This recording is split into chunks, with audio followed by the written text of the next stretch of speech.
పార్లమెంటులో మొన్న ఏప్రిల్ 17వ తేదీ నాడు మహిళా రిజర్వేషన్ బిల్లు ఆమోదం పొందుతుంది. 33% రిజర్వేషన్ 2029లో అమల్లోకి వస్తుందని దేశమంతా ఉన్నటువంటి ప్రతి ఒక్కరు మహిళలతో పాటు మహిళల నాయకత్వాన్ని కోరుకునే ప్రతి ఒక్క దేశ ప్రజలంతా కూడా ఆ రోజు ఎదురు చూసిండ్రు. ఆ యొక్క రోజు ఏప్రిల్ 17వ రోజు భారతదేశంలో ఉన్నటువంటి మహిళలందరికీ కూడా ఒక చీకటి రోజు. మహిళలందరినీ కూడా కాంగ్రెస్ పార్టీ పెద్ద ఎత్తున అవమానించినటువంటి రోజు. వారితో పాటు వారి మిత్ర పక్షాలన్నీ కూడా మహిళా రిజర్వేషన్ బిల్లును వ్యతిరేకించి ఈరోజు మహిళా వ్యతిరేకులుగా ఈరోజు వారిని ఎక్కడికి వెళ్ళినా మహిళలు వారికి గుణపాఠం చెప్పాల్సినటువంటి అవసరం ఉందని చెప్పి వేదిక ద్వారా నేను కోరుతా ఉన్నా. మహిళా రిజర్వేషన్ బిల్లుని డీలిమిటేషన్ సాకుతో స్థానాలని పెంచుతున్నారనేటటువంటి సాకుతో ఏదో సౌత్కి అన్యాయం జరిగిపోతుంది, దక్షిణ రాష్ట్రాలకు అన్యాయం జరుగుతుందని ఒక తప్పుడు ప్రచారాన్ని చేసి అబద్ధపు ప్రచారాలు చేసి ప్రజల లోపల ఒక భారతదేశంలో దక్షిణ ఉత్తర ప్రాంతాలను విడదీసేటటువంటి విధంగా ఏదైతే మాట్లాడి కాంగ్రెస్ పార్టీ వారి యొక్క ఇండియా అలయన్స్లో మాట్లాడి దేశాన్ని విడగొట్టేటటువంటి విధంగా రెచ్చగొట్టిండ్రు. దానికి పార్లమెంట్లో చాలా స్పష్టంగా హోంశాఖ మంత్రులు అమిత్ షా గారు, మన ప్రధాని నరేంద్ర మోదీ గారు చాలా స్పష్టంగా చెప్పడం జరిగింది.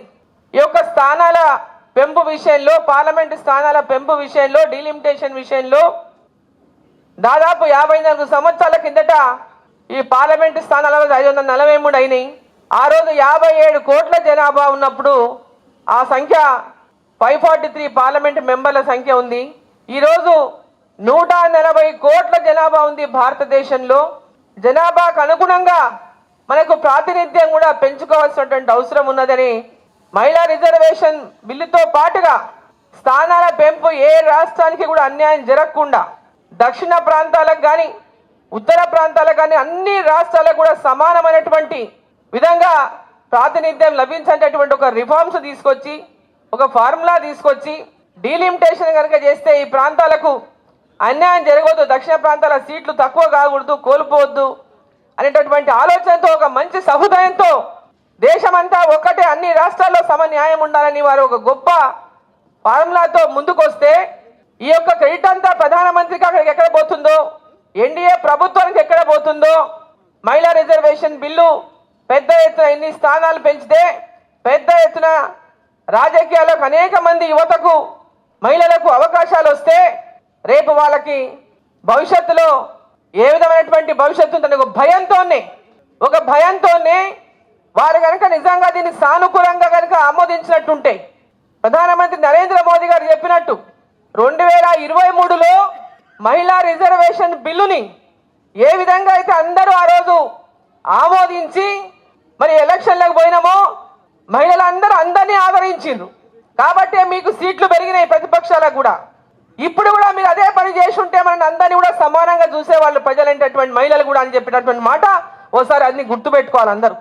కేవలం ఆ రోజు ప్రధానమంత్రి గారు 2023లో మహిళా రిజర్వేషన్ బిల్లు తెచ్చే ముందు అప్పటికే 7 సార్లు పార్లమెంట్లో ఈ బిల్లు పాస్ కాలేదు, కొన్నిసార్లు కనీసం ప్రవేశపెట్టడానికి కూడా నోచుకోలేదు మహిళా రిజర్వేషన్ బిల్లు.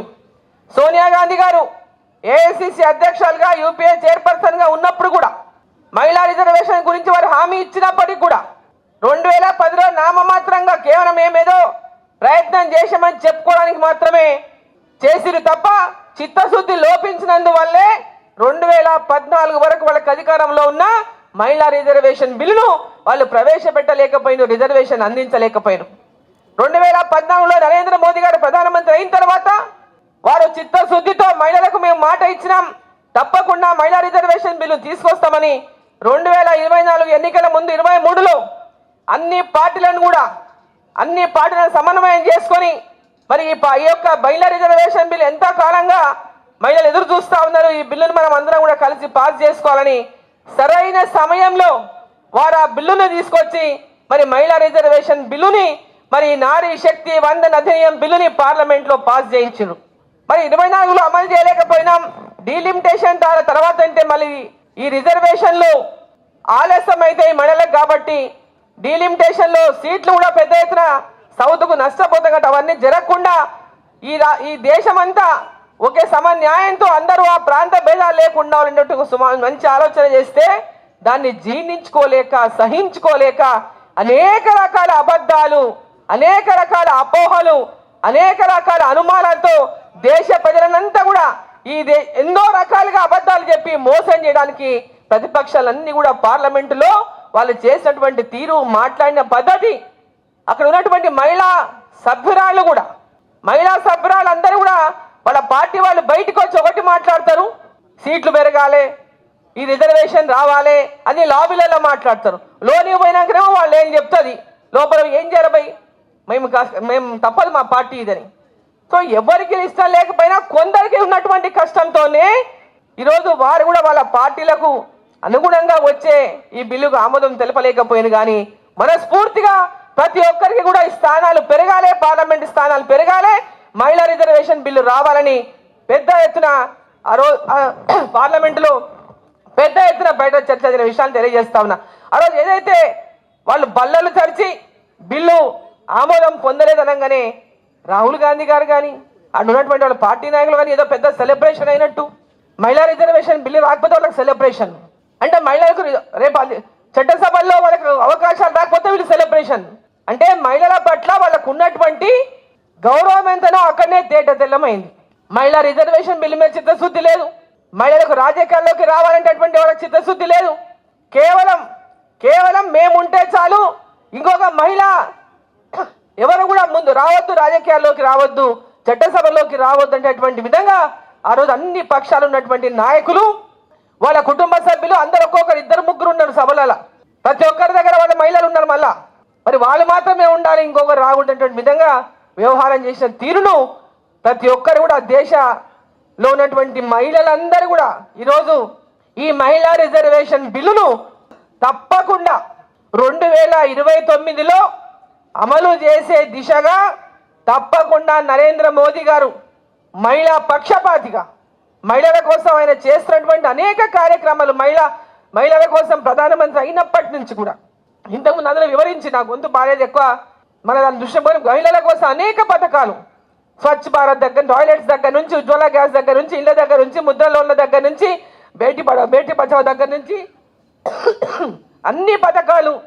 వాళ్ళని అన్నింటిలో కూడా చిన్న చిన్న పరిశ్రమలు పెట్టే దాంట్లో విషయంలో కానీ అన్నిట్లో ప్రోత్సాహం అందిస్తూ ఆర్థికంగా ప్రతి ఒక్కరు కూడా పైకి రావాలని, ఆర్థికంగా పైకి రావాలి, రాజకీయాల్లో పైకి రావాలి అనుకునే ప్రతి రంగంలో కూడా మహిళలు ముందుండాలని ప్రోత్సహిస్తున్నటువంటి ప్రధానమంత్రికి మరి తప్పకుండా మహిళా రిజర్వేషన్ బిల్లు పైన కూడా పూర్తిగా చిత్తశుద్ధి ఉండబట్టే 2029లో అమలు చేయాలనేటటువంటి లక్ష్యంతో వారు ముందుకు వెళ్తున్నారు.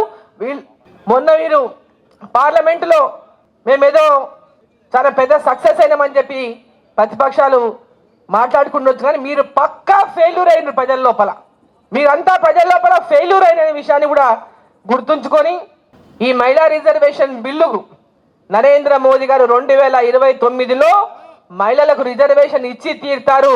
దాంట్లో ఎలాంటి అనుమానం మహిళలకు ఉండాల్సినటువంటి అవసరం లేదు. ఆ విశ్వాసాన్ని కప్పకుండా మనమందరం మన ప్రధాని నరేంద్ర మోదీ గారి మీద ఆ విశ్వాసాన్ని ఉంచుకొని ముందు గదులుదాం. ఆ బిల్లును ఖచ్చితంగా 2029 అమలు చేసే దిశగా ప్రతి ఒక్క మహిళలో చైతన్యాన్ని కల్పిద్దామని తోటి మహిళలందరినీ కూడా ఈ సందర్భంగా కోరుతూ అందరూ కూడా ఈ లక్ష్యంలో కలిసి ముందుకు రావాలని కోరుకుంటూ మనం అందరం కూడా చట్టసభల్లో, అసెంబ్లీలో, పార్లమెంటులో మహిళల యొక్క సామర్థ్యాన్ని నిరూపించేటటువంటి అవకాశం ఈరోజు అన్ని రంగాల్లో ఉన్నప్పటికీ రాజకీయాల్లో కూడా ఉన్నటువంటి మహిళలు తమ సామర్థ్యాన్ని నిరూపించుకుంటున్నటువంటి సందర్భంగా ఇంకా అనేక మంది మహిళలు రాజకీయాల్లోకి వస్తే ఈ దేశం యొక్క వికసిత్ భారత్ లక్ష్యాన్ని తప్పకుండా నరేంద్ర మోదీ గారి ముందున్నటువంటి లక్ష్యాన్ని తప్పకుండా ఆ దిశగా ఈ భారతదేశం ముందుకు వెళ్తుందని చెప్పి ఈ సందర్భంగా తెలియజేసుకుంటూ అందరికీ మరోసారి ఈ యొక్క ర్యాలీలో పాల్గొని పెద్ద ఎత్తున విజయవంతం చేసినటువంటి అక్క చెల్లెళ్లకు పార్టీలకు అతీతంగా పెద్ద ఎత్తున వచ్చి ఈ కార్యక్రమంలో పాల్గొని మహిళా రిజర్వేషన్ బిల్లు అమలు కావాల్సిందని ఈరోజు ఇంత పెద్ద ఎత్తున ప్రతి ఒక్కరికి కూడా ధన్యవాదాలు తెలియజేస్తూ భారత్ మాతాకి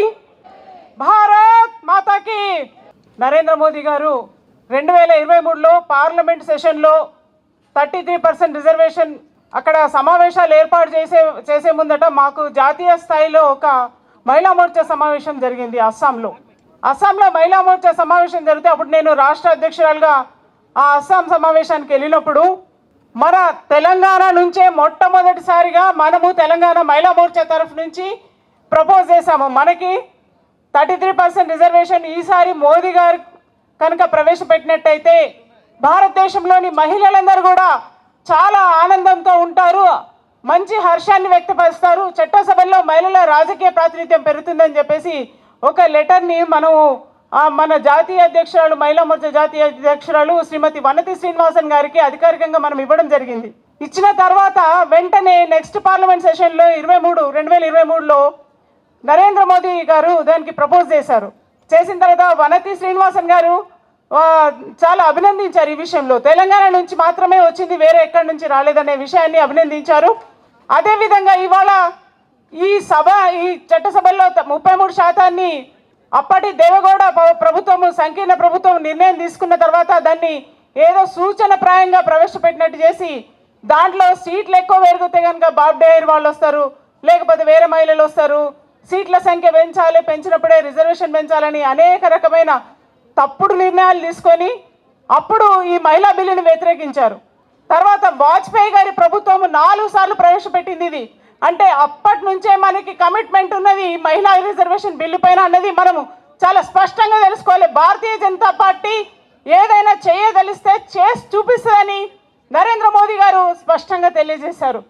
అప్పటి వాజ్పేయి గారి నిర్ణయం ప్రకారము మళ్ళీ ఇవాళ ప్రవేశపెట్టిన తర్వాత ఈనాడు కూడా కాంగ్రెస్ పార్టీ ఇతర మిత్రపక్షాలన్నీ కూడా అడ్డుకుంటున్నాయంటే వాళ్ళు మహిళలకి వ్యతిరేకమనే సంకేతాన్ని మనకి ఇచ్చినప్పుడు అటువంటి ప్రభుత్వాలు మనకు అవసరమా అని మనం చెప్పాల్సిన అవసరం ఉన్నది.